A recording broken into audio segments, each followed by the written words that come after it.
pairing happens. Devin Brown out there right now again with this makeshift Cleveland lineup. A defensive 3-second call just before the timeout, so LeBron will knock down the free throw. Zydrunas Ilgauskas is back into the game and now for the Cavs, so that will give them another weapon. Here comes Larry Hughes. And I guess Cleveland will try to stay close with that second unit, then make a run when the starters get it back out there.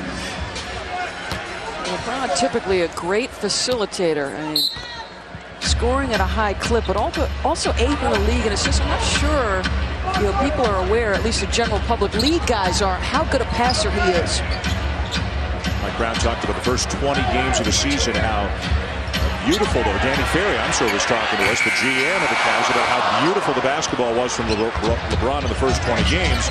Not that it's any worse now, but he could afford and was really thinking pass first. He has taken on more of a scoring role because of the injuries the last couple of weeks.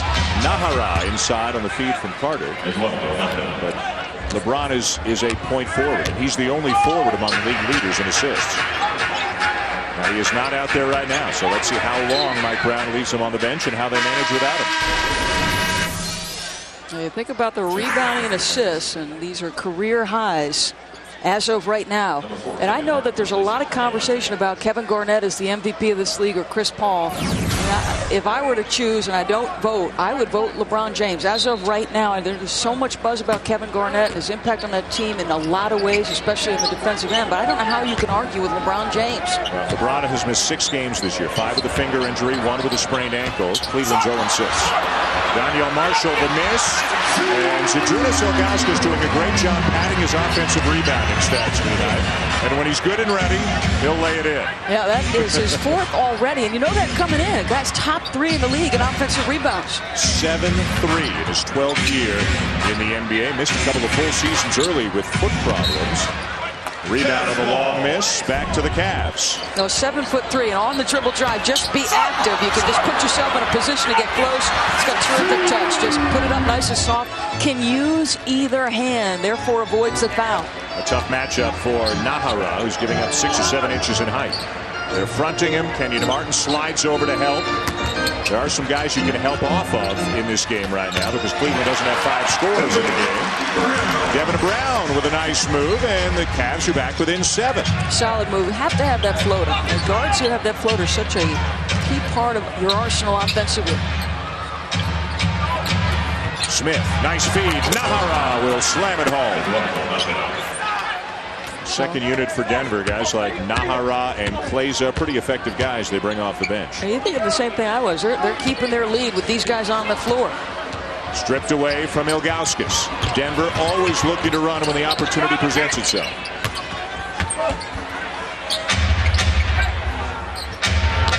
Still plenty of time to shoot. Carter with a baseline drive.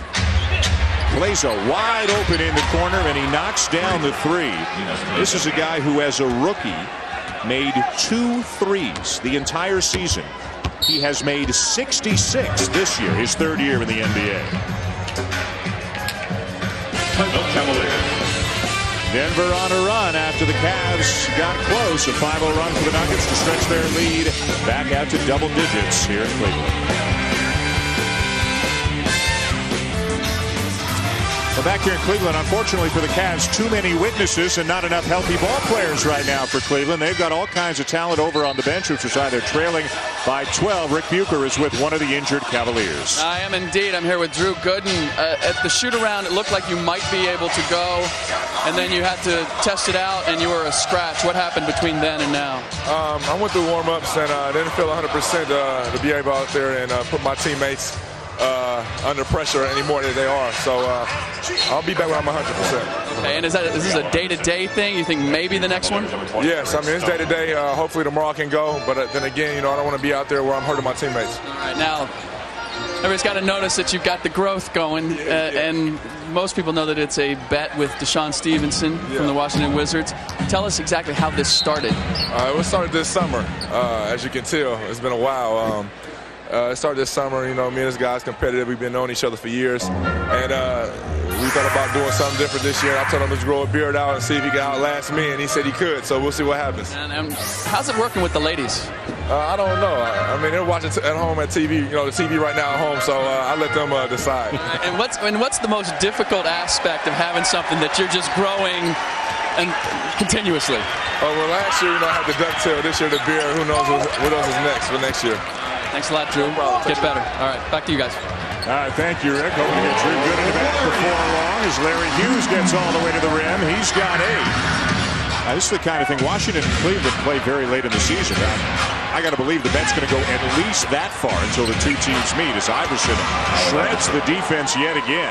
Rick was thinking what I was thinking. Is that a help or a hindrance in your social life? That's got to be a hindrance. You see Allen Iverson, who has 37 against this team when they beat them, has gotten busy here. A drive by Devin Brown, and he is fouled. And the two guys we talked about in the open, Carmelo Anthony and Allen Iverson, as you would expect, doing a lot of damage. Solid screen by Kenyon Martin to free up Allen Iverson. He doesn't need a whole heck of a lot of space. No fear going into the paint, no matter how many or how big the guys are in there for the opposition. He is a very happy guy to be playing for the Denver Nuggets after the trade from Philadelphia midway through last season. Of course, the key player on the 76ers team that made it all the way to the NBA Finals back in 2001, just as LeBron led the Cavs to the NBA Finals this past year, but each looking to take that last step. Well, and I'm going to go back to the point I made earlier, Dan, about people question whether or not there are enough basketballs, enough shots for both guys. Would Carmelo Anthony's points production go down? No. With Allen Iverson on this team, it makes it that much harder to come with a double. And if you do, guess what? The guy's going to the rack and he's going to set somebody else up. And they seem to be able to make it work, whether Iverson is playing the point, as he is with this particular group right now, or playing at the 2 spot. J.R. Smith with the 3 and another assist to Allen Iverson, his 5th of the night already. I think he might have gotten hit because he came back down the floor holding that left wrist that Rick Bucher talked about. The layup for LeBron James, 18 already for James. Now, he's got a lot in his arsenal, but when LeBron James decides to attack the rim, I don't think there's anyone who can check him. Iverson may have lost it or shoveled it to Kenyon Martin. You be the judge. Martin gets the bucket. Yeah, it's a great point. And Rick talked about Allen Iverson's turnovers being up because of that wrist injury. Let's see how that plays the rest of this game. Credited with an assist, 6 assists, no turnovers tonight for Iverson. Speaking of nice passes inside, LeBron James with a no-look feed, and Devin Brown will head to the line.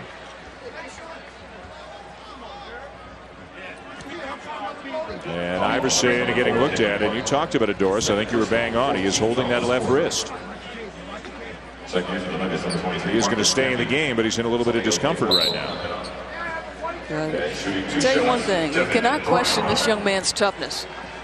A terrific football player in high school as a quarterback and a safety.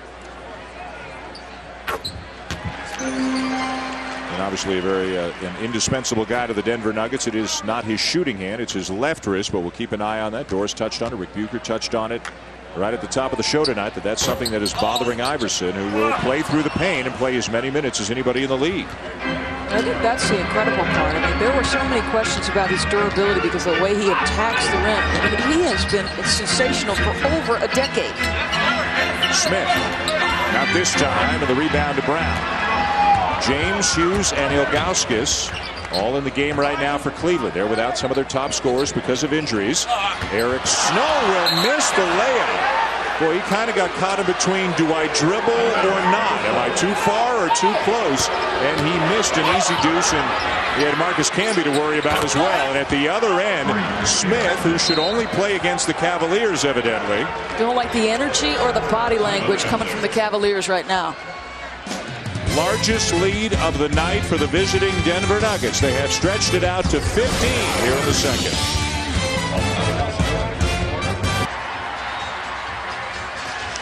LeBron James trying to do everything he can to help the undermanned Cavs tonight. 4 key players out with injuries. A big night for LeBron, but the Nuggets have so many more weapons right now, and it's not just Iverson, it's not just Anthony, J.R. Smith. is having a pretty good night as well. For more, let's go to Rick Bucher. The Cleveland coach, Mike Brown, was absolutely beside himself in that last timeout. He said, it's a dead ball situation, and you give up a 3. You guys are better than that. You're just asking to get beat. And then he got up and he walked away, and that was the extent of the timeout. There was nothing else said. We'll see how they respond to that, Dan. Well, let's remember his lineage, okay? He's San Antonio Spurs, Greg Popovich, the same sign that hangs about persistence that hangs in the Spurs locker room hangs right behind his office desk.